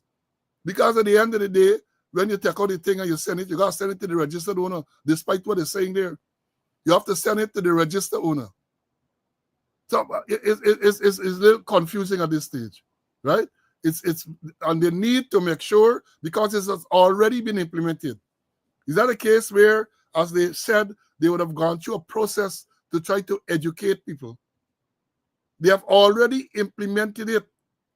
So you're going to implement now, and then you're going to also put system in place to address some of the concerns? Rubbish, nonsense. As the old inspector would say, nonsenseness. Folks, y'all share the life. We're going into the topic now. The main topic y'all want for you. We're going to talk about this fiasco with Azuddin Mohammed and the father and GRA and the police and all them over the weekend there. Share the life, man. Share the life. Share the life. I like the numbers, but you can't be selfish. Share the life. Now, let me say this. I have some notes prepared, but I'm not going to refer to the notes now because this issue is an ongoing issue. And I suspect when we come again the next time, we'll have to talk about it again because things are changing rapidly, right? Now, just in case you all know, Asruddin Mohammed and his father, Nazar, the Kali Shell Mohammed, and May Thomas, because when the propaganda, I read something this morning from Guyana Times, they're talking about the sanctioned Mohammeds. But I got to keep reminding y'all that May Thomas, the permanent secretary, she was at Home Affairs, then they put her to Labor. She was sanctioned at the same time with these people. But they don't say a government official, permanent secretary, the most senior person in the, apart from the minister, the minister is political, the permanent secretary is supposed to be the most senior public servant in the ministry. She was sanctioned too.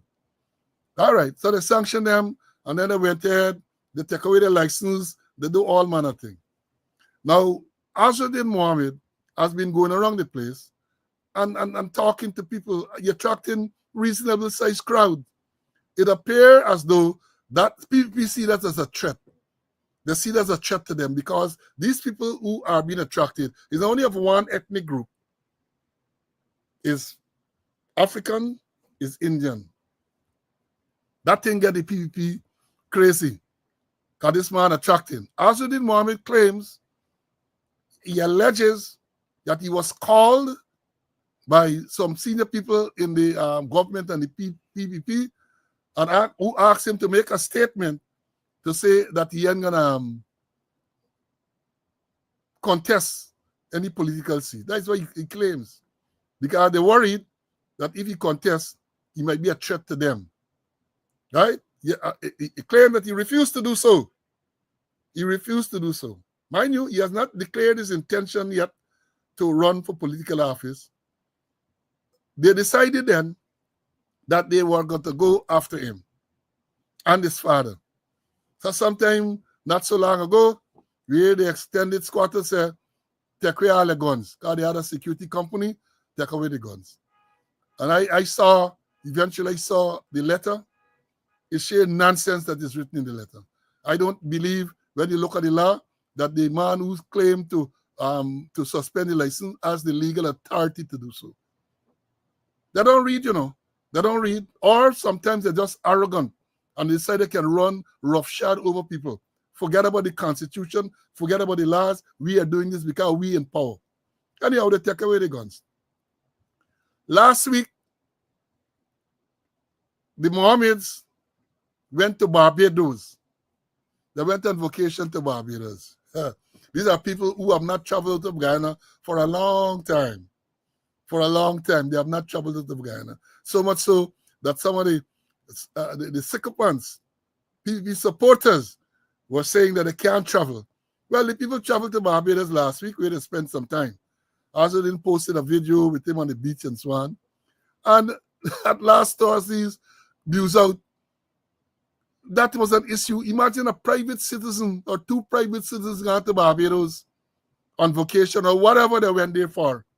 Because people are saying it can't be just vacation. All of a sudden on up and gone to vacation in Barbados, both of you, they believe that it was more than that. And the people shitting drumloads. Because, the vice president said that if Asruddin come into confrontation with the PNC, something to the effect, you can shit buckets. But people said the fact that Mohammed went to Barbados and there's a suspicion that they might have cut a record deal, people shitting drumloads, right? So that was a subject on the press, well, it's not press conference, the Views Out last Thursday. That was the subject of the Views Out. Then, let me try to get it in some order. We noted too that Asruddin went to places on the quarantine and they organized to have protests. One of the protests, a woman, a PPP supporter, right, assault a man at the place. We talked about it last week. She assaulted someone, and the man who was assaulted got arrested. That is the police attacking. That's how the police doing this work. The man who was assaulted by Jafar Ali got arrested. All right. We saw now over a Saturday, even before that, GRA suddenly realized, like Rip Van Winkle, they suddenly woke up and claimed that Mohammed brought in, I think, 3 or 4 vehicles, and they did not pay the requisite duties on it. They claimed $900 million because they are fancy vehicles, you know, Lamborghini, Ferrari, and $900 million they claim. And the question was asked, and I'm going to ask again, how these vehicles came off the wharf. If it is that these vehicles came into the country and duties, the requisite duties were not paid to the tune, 3 vehicles or 4 vehicles, $900 million, you know, they're claiming that these people, how the vehicles come off the wharf, the thief it off the wharf. And these vehicles came in since 2020, 4.5 years ago. The first one at least came in 4.5 years ago. Nothing, GRA didn't know nothing. But now that Azudin seems to angling towards politics, they suddenly, and they didn't get him to back off, they now realize that he owed all of this money, $900 million. Well, I know the people that are going to court. Correctly so. They're going to court. Because I said on this program, I brought in a vehicle some years ago, a Toyota Hilux Surf. And Corset Sattar, who was the Commissioner General, his office should be in Lamar Street, if you remember. I went there to find out, even before I brought in the vehicle, to find out what were me, as a senior officer, what are my entitlements. He said, no, you could bring in anything, man. I brought in a vehicle, I think 3,400 cc, 3,400 cc. And when I went there, I got the thing at a deal. I bought it myself from Japan. Therefore, I cut through the middleman and all of that. They said, no. The price, even though I produced all the documentation, I said, no. They're going to assess it at a higher price, which they did, and I had to pay the on the higher price. So how come these vehicles come in this place and the right money and pay? And Azudin is saying, and I believe him, that even before the vehicles came into the country, senior government functionaries knew and approved and instructed for the relevant people to accept whatever money was paid. But all of a sudden now, they under invoice, and these cockroaches just jump out and talk all sort of things. Oh, you're robbing revenue. Ooh, the man did not thief these vehicles off the wharf. They're not, unless that he stole the vehicles off the wharf. They're claiming, in essence, that they released the vehicles. That is what they're claiming. They released the vehicles. But now, they now suddenly decide that, or they suddenly discover that the vehicles were undervalued to the tune of $900 million Guyana dollars. So we had over the weekend now, Saturday, I think it was, GRA turned up at the Mohammed's residence to seize the vehicles. They turn up because they are threatened to seize if the duties weren't paid by a particular time. They come to seize the vehicles. Well, we saw on the social media what happened, because apparently they went there, the Mohammeds refused to allow them to come into the yard. They went away, they come back with police, and they still were refused, by which time supporters of Azudin Mohammed were there, and they went in the yard, and what I saw there was unprofessional and feeble attempt by the police and the GRA people were there. You could see, in my view, they didn't want to be there. They did not want to be there, but they were there because they were told to be there. So they went there half-heartedly. At least when I went there the first time, the man said, look, they're gone. And they went away. Well, let me say this, because I know my, before I bring in Mr. Conway, my good friend from Canada, Selvin, made a video this morning. He did a live this morning. And he made a lot of statements in respect to what should have happened. And let me say this, because the issue release, let me find it. The GRA issue release sometime Saturday, and they talk about this mob. They talk about mob. They refer to the people who are there as a mob. Well, I used to do public order training. I used to lecture on public order, and nowhere what we saw there can be described as a mob. Let me give them the definition for a mob. A mob definition is an assemblage of many people acting in a violent and disorderly manner, defying the law, and committing or threatening to commit depredation upon property or violence to persons. I did not see that there. A crowd is not a mob. Let me understand this. They are a crowd. And in law, a crowd is not a mob. As I've said, the definition gets some elements for a mob. They have elements. That is not a mob. And my friend talked about the riot unit. He talked about SWAT. Let me tell you this plainly. I was in charge of the TSU. I was in charge of the riot unit. 1992 election day is me lead the unit to go out on the road and to restore order and other times. So I know the protocol dealing to riot unit. And what I saw there, nothing I saw there required the riot unit from the TSU to be there. Nothing. Talk about SWAT, nothing. Nothing that I saw there required that. And Selwyn made some very good points because it was clear that this thing wasn't properly planned. This operation wasn't properly planned. And long, even before that, let me say this, because it was alluded that the information was leaked to these people that they're going to come. So that is why these supporters were there. Leaked information. No proper planning. The people just turn up. The police turn up. A superintendent stand up there. Like, you don't know what were they doing there, because apparently nobody briefed them as to why they were going there. Nobody briefed them. The mere fact that GRA went there first and having been told or saw that they can't go in, they just left and they went away. Simply means that they had no proper plan with contingencies to deal with any situation. None they had. And then what happened? I listened to the thing right through. Travis Chase had it live. And then the people keep telling him, Mohammed is telling him, well, this matter before the court. And I agree with Selwyn with a lot of things, because then apparently one of the Mohammeds called a lawyer, and the lawyer was on the phone, and they on the phone to the man who there as a customer. He take the phone. But I used to always tell me, people, don't ever do that.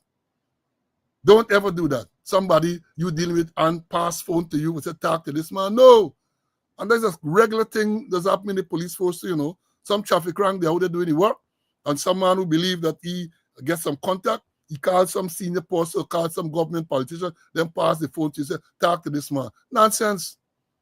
Nonsense. Right? So a lot of things, one of the things that Will said, I agree, that they must sit down and they use this as a case study to make sure that when you're going to go on similar operations, it is carefully thought out. You have contingencies. I don't believe any planning went into this. It was clear that no planning. The men just turn up, that's all. Men just turn up, they say, go seize the vehicles. A lot of questions came out of this. I asked myself, all right, if they had been given the vehicles, because based on what they said before, all insurance and things for these vehicles would have been suspended. Who driving these vehicles? Did they carry any licensing and certifying officers? Because if you are not on the insurance of the vehicle, only a licensed and certifying officer had to drive it away from there. There was no coordination. It was a haphazard arrangement. And yes, Francis, lack of training was evident. We have been talking about that for the longest while. All of these things, you see, the lack of training. And yes, again, Umi, because if you're going to go out there for these vehicles, nobody is a licensed and certifying officer and all of that. Tow truck maybe to tow the vehicle to wherever you have to take it. But clearly, no planning went into this thing. And of course, allegations are now made that the man in charge wasn't involved in anything. It's someone in the underlings who has political contacts, he dealt with it. That's the allegations that are being made. Let me bring in Mr. Conway, battle long on this matter. Before I bring in Mr. Conway, let me ask this question. Is this one of the vehicles that they're claiming? This is a vehicle belonging to the Mohammeds, as you can see. The presidential crest is on it, implying that the president used this vehicle. And despite what the president said, that the vehicle was used before the election, that is not so. The evidence that the fact that he has this, the presidential crown on it, means that this vehicle was being used by the president while he was president. This is a vehicle belonging to the Mohammeds. And the Mohammeds said a lot of things. The Mohammed said a lot of things. They give them gun at Freedom House. They use vehicle. They use their bulletproof vehicle when they're frightened, all sort of things. Let me bring you Mr. Conway, man. See, take your button, man. Let me hear you. Well, the thing wasn't properly planned, And then I read, I think, in the media sometime today that the custom chief wasn't aware. Somebody says the deputy took action. I don't know, a operation like that. And it wasn't planned. They just go, we said, just go be around. I let him scare them, we say, arrangements. If they're going to seize vehicle, what system they put in place to take possession of the vehicle and move them away there? There was no tow truck. And I wonder who would have driven those vehicles. And as you mentioned, if the vehicle ain't get insurance and all kind of thing, so nothing was really sit down and planned. I mean from both sides too. And then the thing had to be leaked. For that large amount of supporters to turn up there, it had to be leaked. And there it is, talking, and then Mohammed handing the phone to the customer, and the customer listening and backing away and everything. I wonder how he's talking to a liar, as in case maybe. Nothing, that it wasn't really properly planned. They need to sit down and make proper plan and plan if the police is to be involved. And although I doubt whether they should be involved, maybe just look at the breach of the peace. If they to be involved in proper planning, who is going to do what will happen when we turn up there, what happens if the man refuse? Are we going to use force? Are we going to use force to break down his gate and get those vehicles who are being bars? Broken down that gate, that massive structure, and go in and get them. Yeah, and what you would have used to all the vehicle, would you have driven them? Nothing was really planned. What was total confusion on behalf of the custom people and members of the Guyana police force. And we're saying it had to be leaked. Here again, confidentiality gone through the window. Leak, I know if it's leaked from the custom side or the police side, but there's leak and total chaos there. They look stupid. They look real foolish. And they walk away with a tail between their legs. Well, let me say this. I can come to the rescue of the police, Can't be police, because if you see this leak, because it was clear that the custom went there on their own force, and when they encountered some difficulties, then they got the police. But let me tell you the role of the police in matters like that. The role of the police in matters like that is to be there to ensure that there's no breach of peace. This is a GRA operation. GRA operation. So when the police turn up there, the police role is to just make sure that there's no breach of the peace. Full stop. The next question that just to show you how this thing wasn't properly planned. You're going for these vehicles. Did you expect that the GRA, that the Mohammed is going to hand over the keys to these vehicles to you? If you had planned properly, you ought to have expected that the people say, look, may I give you the vehicles? And even if you want to take possession, then, as we say, you got to get tow truck or something for 30 vehicles. How else would the vehicles have been removed from the location? This is a carry-on arrangement. Carry-on, a comedy arrangement. A comedy of errors. Comedy of errors. Well, let me move forward quickly because I want to close off. And when I close off, I want to suspend this until we meet again on the next time around.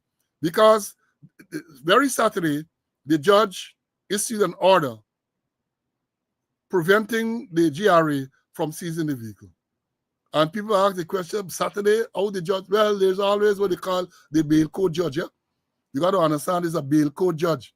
So whether it's Saturday, whether it's holiday, the issues, Sunday and thing, in certain cases, the bail code judge is going to be available to deal with it. Right? So remember that. So don't jump on the IRS and say, well, how court can issue an order on a Saturday and all of that. No, nothing is wrong with that. Nothing is wrong with that. And then we had the follow-up with the drone and all of that. We don't have time to go into it today. With the drone, we don't have time to go into it. But trust me, we're going to come back because I suspect between now and the other episode, you're going to get new development. I sure you're gonna get a new development. And let me say this. I neglected to tell you why we did not have the program this morning. My apologies. I had court this morning, right? This charge, I got to try to remember because it's not a charge that you know, the anonymity of complainant, where they're alleging that I released the name of a complainant in a sexual assault case. That was to be this morning at 9. And so therefore, I didn't take chance. I said, let me put this program for this afternoon. Lo and behold, no court this morning. The magistrate is on leave. We learned that why this morning magistrate is on leave. I don't know when is the new date. I will tell you. You know, I just come and talk to y'all about this thing, and they want to believe that I have it within me right to tell you when is the court date. I have maintained repeatedly that I'm not going to go into any details in any matter that is before the court. I am stupid. I'm not going to go into any details. So this morning, that was it. I had court Friday as well. Friday, we had court on Friday. I had court on Friday in the same allegation, the 3 charges, sexual assault. And look, when we turned up in court, the prosecutor, police senior legal advisor, Mandel Moore, he turned up and he said that, well, he was to call some other witness, said the witness is not available, so they closed the case. Closed the case. He closed his case after calling, let me see, 1, 2, 3, 4, let me make it 1, 2, 4 witnesses. 4 witnesses were called, two of them formal evidence and the complainant and so on. That is what happened, right? That is what happened. And 4 of the other witnesses, 4 that were listed, were not called to give evidence, and the prosecutor closed his case. The matter is adjourned to the 25th of this month, when my lawyers are required to make written no case submission. 25th of April, written no case submission. That is what transpired. I should have told you this at the top, but the information is still there. Folks, we have record numbers in the classroom today, record numbers. I am pleasantly surprised. Let me bring in Mr. Conway for his closing, and then people are asking for the therapy. I'm not going to deny you that. CC, go ahead, please, your closing remarks. Yeah, in relation to that massive fraud I talk about there, I'm going to give some more. Not now, because I've seen documents and I've heard recordings. It's massive, and it involves top people, senior officers, junior officers, inspectors, summon officers, constable.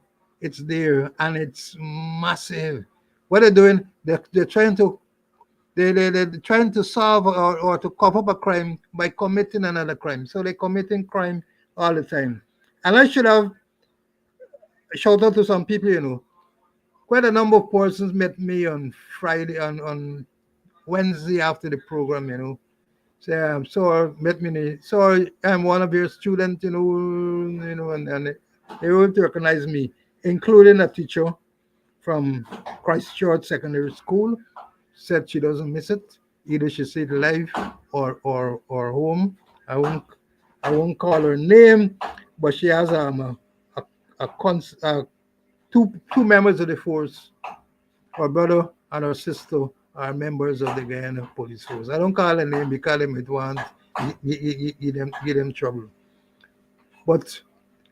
And I wish to thank all those persons who so far have sent in messages to me. I'm bombarded with messages on the death of my brother.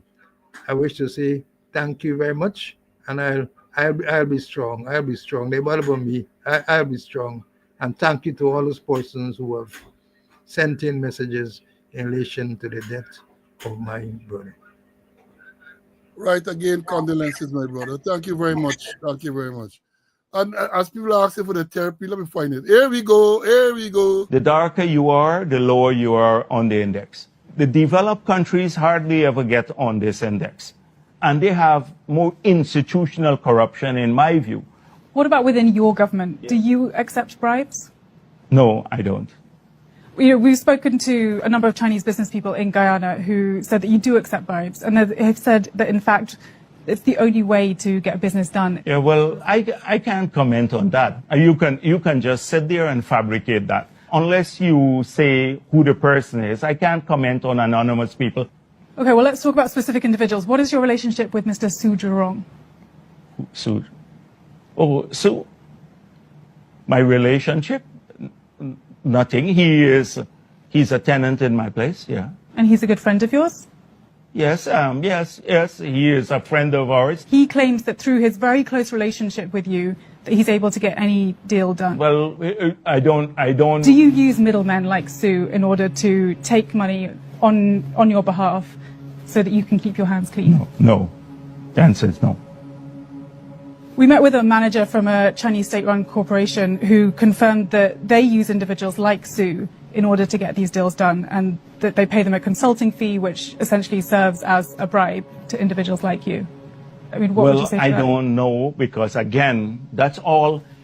You're building everything on what you have met and what people told you. I don't know. I can't comment on some anonymous manager now telling you something. I mean, these are individuals who have do you want significant me? business interests in this country. So why I'm just do you wondering think? Yes, if there, but why if do so you many think? people are telling us one thing about, this is the way that deals get done. But it I'm is. wondering what your But take don't is. you know, when the reporters come from abroad, this is their catch you kind of thing. You always want to make a developing country leader look corrupt. So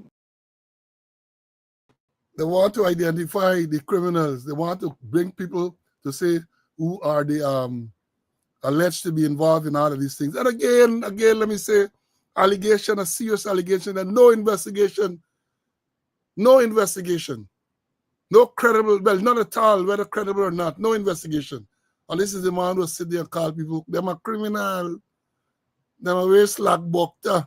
Which man, which rail man gonna be commenting on whether a man wearing slack buckter or not? So you get on tight pants. This is a vice president sits there in his official capacity to make these comments about bench cap being wherever in the jail, about a man shitting buckets, about all that. That is where we are. About your talk, they want coming to. I tell you, you're gonna get double dose of therapy. Let me give you a second dose of therapy now. You who are out there, if they come, we gotta shoot and scoot. And shoot good and scoot. And keep shooting and scooting until help arrives. Shoot and scoot. But I get my reputation as a marksman, as a trainer, firearm instructor. And I never know what the part, this shoot and scoot thing. I didn't know about that. So maybe people got to tell me what this shoot and scoot is. I'm a police friend who they just like, what is this shoot and scoot? And keep shooting and scooping. I know we used to talk about snooping and pudooping, but they might talking about shooting and scooting.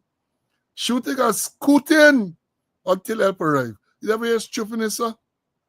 That's the Minister of Home Affairs. The Minister of National Security. That is what he is telling people. Embarrassment, yes. Yes, bro, embarrassment. Folks, we have had a good afternoon. As I said, I am pleasantly surprised by the number of students we had, record number of students. We have a lot more that we could have talked about, but we have a time limit. We have a time limit, even though some of y'all has encouraged us to go further. No.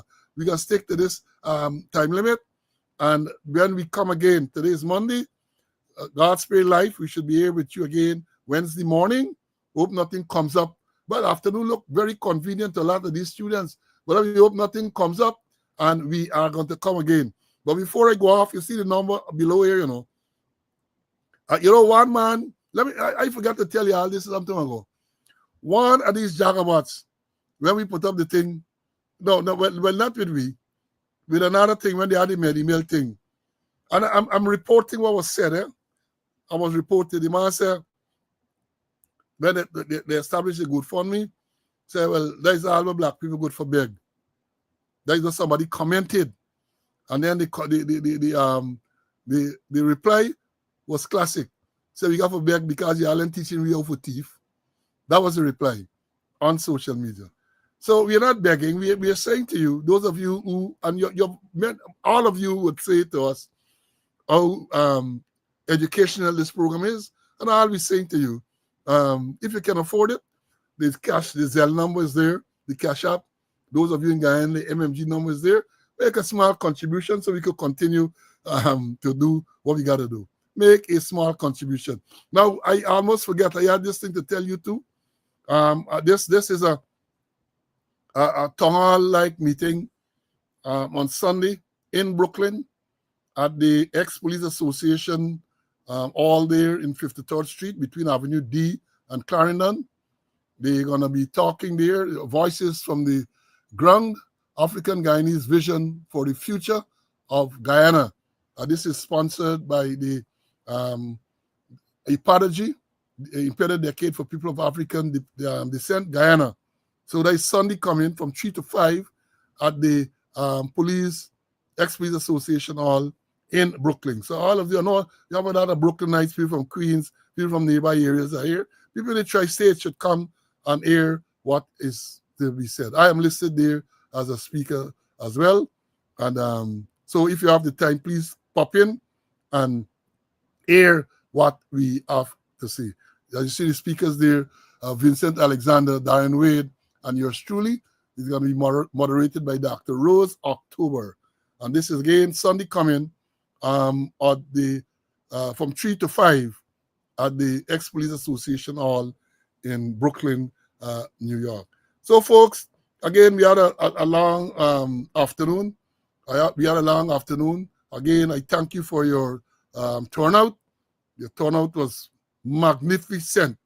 Or as the man say, magnifico, magnifico, the Frenchman said. So until we meet, God's Spray Life on Wednesday. Until we meet on Wednesday, stay good. Accidents, all kind of ills going on in Guyana. You got to protect yourself at all times. Like what the referee will tell the boxers, protect yourself until we meet again on Wednesday. Until then, bye, stay well.